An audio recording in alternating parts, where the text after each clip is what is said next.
When I'm waking up in the morning, I'm now starting to think my brain has changed. I'm going, when am I going to practice today?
Hi there, welcome on to today's vlog.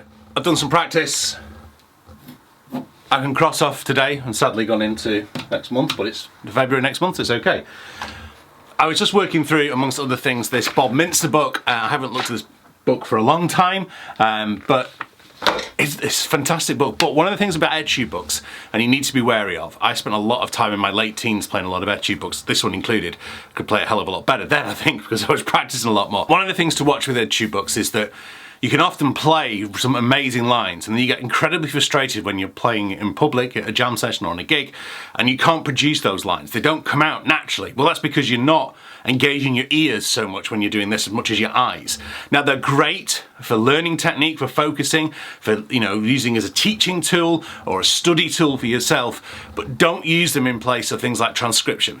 I'm doing it today because I've got to be honest, I was like, oh, what am I going to practice today? What am I going to do? And actually, I've found at this stage when I'm working through this line of trying to get consecutive days of practicing, that going back to some old etude books, whether they're by Bob Minster, some Greg Fishman stuff, I love Greg stuff, I use it a lot when I'm teaching. Also some older etude books, even some Abersol books, the Hal Leonard collection, just being a bit kind of easing myself back into a practice routine. I've said, when I'm launching my sax.coach website, it's nearly there. There's been some teething problems with it. Please go over and have a look at it. But one of the key things I'm looking at is, one of the things that's transformed is what I've been doing in my fitness in the last 2 years. If I'd gone in and decided I'm going to try and cycle 40 miles today, I'm going to start rowing for an hour, it's just impossible. Now, I haven't really cycled. I think I've done 40 miles about 3 or 4 times according to my Strava in the last couple of years.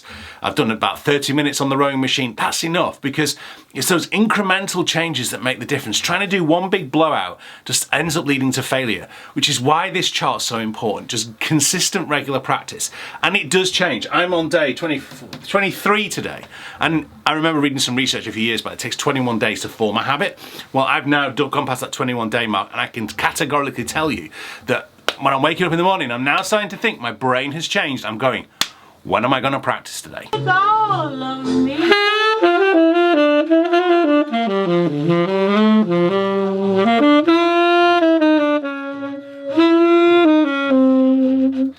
Now, I can play the whole solo of that, I just have to keep it off because YouTube will then slap a copyright notice. I finally got around to watching the United States versus Billie Holiday film on Monday. It's worth watching. One thing that really annoyed me was they had spent obviously a considerable amount of time getting Billie Holiday's voice mimicked, or maybe they digitally remastered it. I haven't really looked into it. All I know was whoever was doing the sax parts trying to cover Lester Young had never really listened to Lester Young. They were nowhere near like Lester Young. The whole phrasing, really annoyed me. You can go to cambridgesaxophone.com and you can transcribe that solo properly, and so you can sound a little bit more like Lester Young, maybe even more like Lester Young than I sounded. But I just think if you're going to spend that much time getting Billie Holiday's voice right, get Lester Young's saxophone right, because Lester Young's saxophone playing is such an amazing part of that sound, of Billie Holiday's sound. They were such an incredible partnership, and if I could go back in time and be a saxophone player at any point, it will be Lester Young in the mid-40s playing that, without the drugs maybe.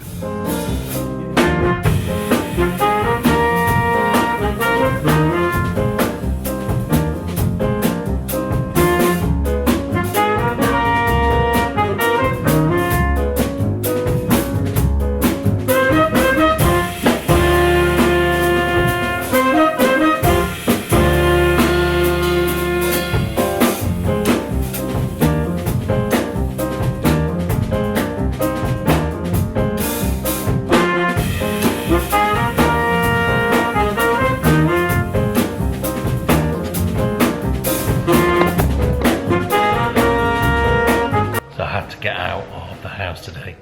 Come down to Stapleford Granary, which has a nice new cafe that's been open for a little while. This is where I recorded my jazz trio album back in 2014, but it's now got a whole load of other things going on here. I'm just doing some work on the sax.coach website. I'm also trying to think of some new stuff. We have a new WhatsApp group for sax.coach. All you need to do is be on my weekly email. If you're not on that already, bizarrely go to Cambridge Saxophone or contact me via the YouTube page. I'll stick you on the mailing list, but the best place to go is Cambridge Saxophone at the moment. I need to move that on to Sax Coach. The link's there, it's totally free. Loads and loads of ideas. There's about 100 of us on the group at the minute, all sharing different ideas from all over the world.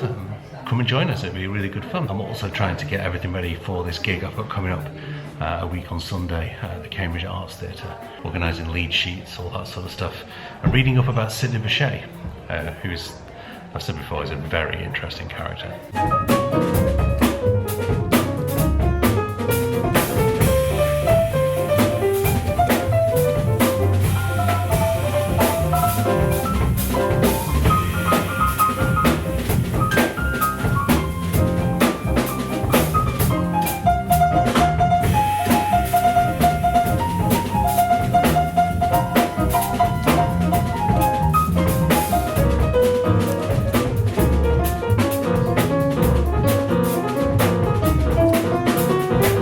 If you're a regular vlog watcher, if you've been going around since 2016 when we started, you'll have seen that my little lad Charlie plays a lot of football, and we used to do a lot of Saturday mornings, sometimes on the vlog, of him clearing out stuff and playing football with me in the garden.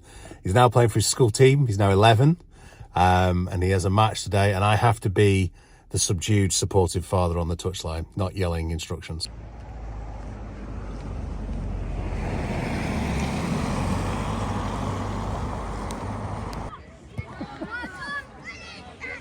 So how was the game? Good. What was the score? It was 3-2 to my team. Excellent. You won then? Yes. Yeah, good. He's now been super good in getting on with his trumpet practice, although sounds like he's practicing John Cage right now. Anyway, thank you very much for watching today's vlog. I appreciate they are not as regular as they used to be. I went back and watched some of the old vlogs the other day. I was trying to find some footage. I found that Cantaloupe Island that you just heard before. I'll tell you what, some of those vlogs in 2018-19 were some good videos. I was quite pleased. I was looking at them going, I made some decent videos back then. Not to rest on one's laurels and all that. Thank you very much for watching. Let me know how you're getting on. There's a link below where you can purchase this chart. You can make a start today, just get going, and honestly, after 23, 24 days, it really is making a difference to me. It is getting me time on the horn every single day. And, you know, at the minute, I'm not going into it with a massive plan. My goal is just to blow the thing. And that's making such a difference compared to where it was. And, you know, and that's all you need to do. The saxophone, playing the sax is all about blowing in the small end and waggling your fingers. Everything else is just elaboration on top, isn't it? So enjoy. I look forward to speaking to you soon. Cheers. Bye-bye.